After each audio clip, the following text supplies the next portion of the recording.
சுறா கைடு 12ஆம் வகுப்பு பொதுத் தேர்வுக்கான புதிய பதிப்பு தற்போது பரபரப்பான விற்பனையில். மாணவர்கள் பொதுத் தேர்வில் அதிக மதிப்பெண் பெற உடனே வாங்குங்கள் சுறா கைடு.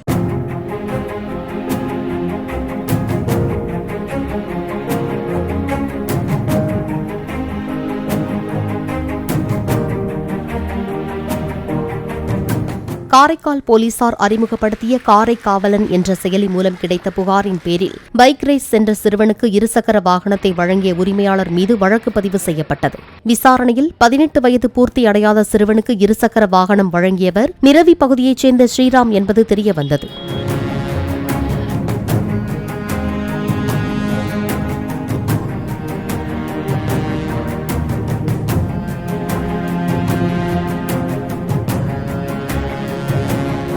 சுறா கைடு 12ஆம் வகுப்பு பொதுத் தேர்வுக்கான புதிய பதிப்பு தற்போது பரபரப்பான விற்பனையில். மாணவர்கள் பொதுத் தேர்வில் அதிக மதிப்பெண் பெற உடனே வாங்குங்கள் சுறா கைடு.